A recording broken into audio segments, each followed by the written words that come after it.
Welcome back to the weekly recap. I'm Matt Wacker. A 23-truck convoy with 40 volunteers from Owensville, Sullivan, Salem, and other communities left the Kingsford plant in Bell on March 24th, headed to Kansas in a relief effort for farmers suffering from major drought and severe wildfire damage. Over 400 bales of hay and other farm supplies made the 1,200-mile journey.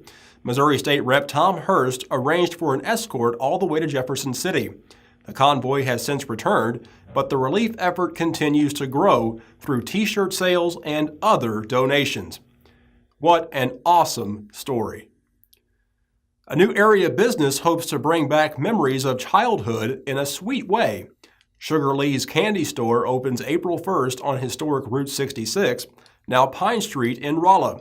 Leanne had a chat with owner and police dispatcher Lee Whiteley. What turns a police dispatcher into a candy maker?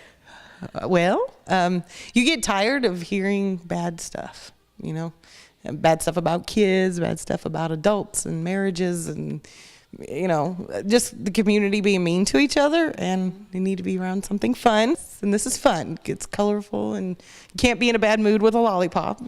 You said on the website, I noticed that there's a significance to the fact that you chose Route 66 as a location for your candy store. What's that all about, Lee? A lot of people don't realize downtown Rolla is historic Route 66. Mm-hmm. I want to take people back in time. There is a specific candy that I showed my mom, who is aged, of course, she's in her 80s, and she saw it, and the first thing she did was smile.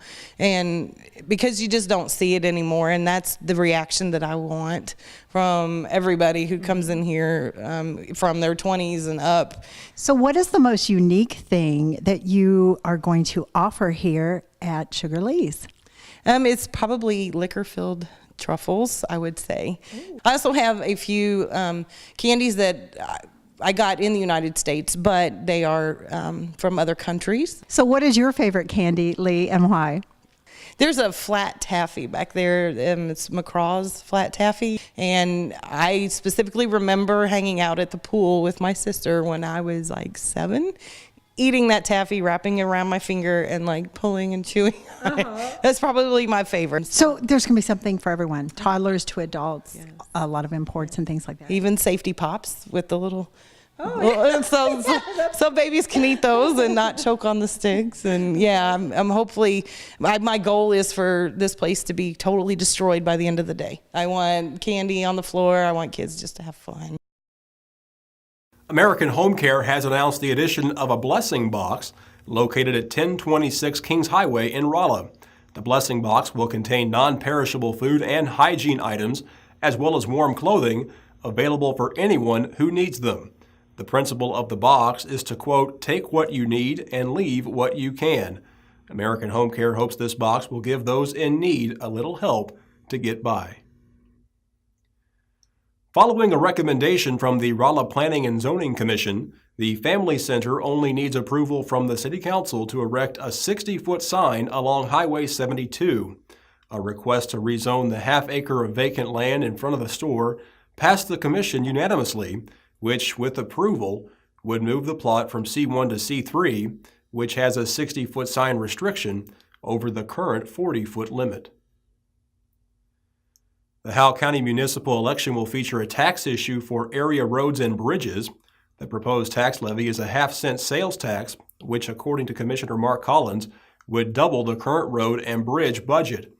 Collins says that while the budget has steadily increased, it has been outstripped by increases in road maintenance commodities, which has in some cases nearly quadrupled. Collins says that with the new tax, the county could dedicate about $2,400 per mile to roads and bridges in need of repair. Human remains believed to be those of a missing person were discovered on a county road near Mountain View. The Missouri State Highway Patrol and the Howell County Sheriff's Department are suggesting that the remains may be those of 25-year-old Elizabeth Hornbeck of Willow Springs. Hornbeck went missing in September 2015. An investigation is ongoing. It was Girls' Night Out in Salem on March 23rd.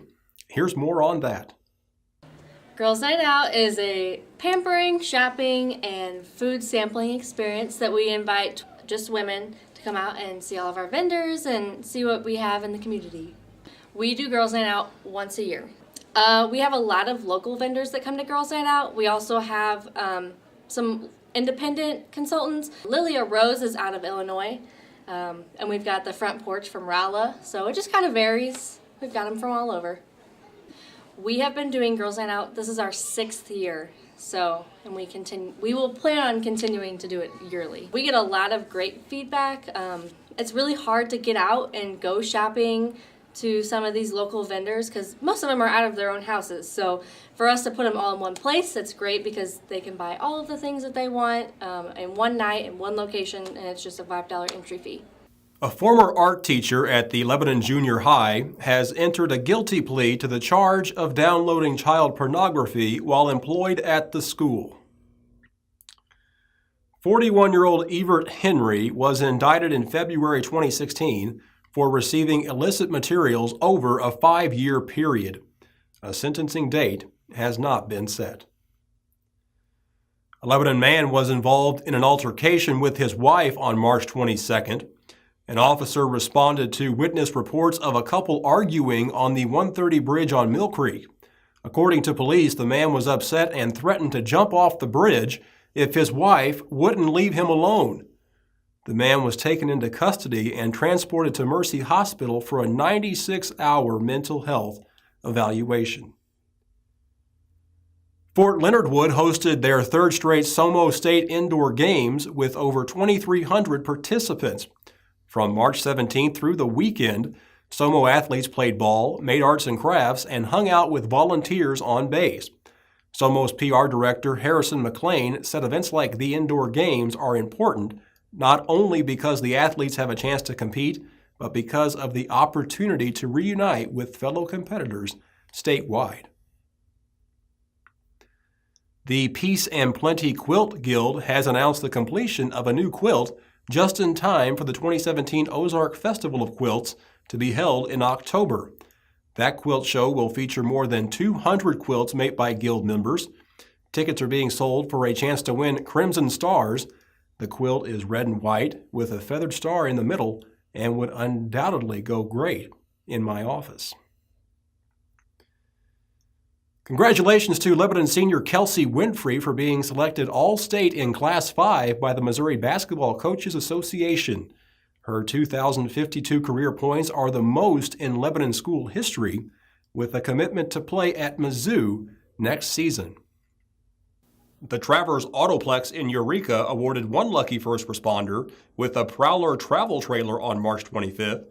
The winner was Sal Hamda, a High Ridge firefighter, nominated by his wife of 18 years. One last thing before I go. Voting for this year's Telly Awards has begun. I need your help. We have 2 submissions this year.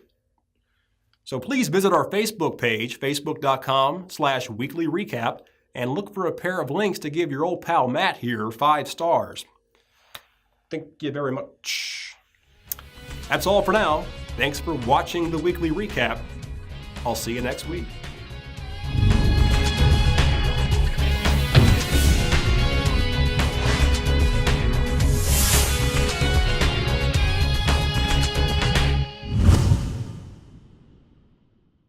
The Weekly Recap is brought to you by Price Chopper, Cooking from Scratch, the Travers Automotive Group, the UPS Store of Rolla, Beck Motors of Owensville, Bayer Dodge of West Plains, Hangin' by a Thread, Mimi's Home Helpers, and Tailor Your Insurance.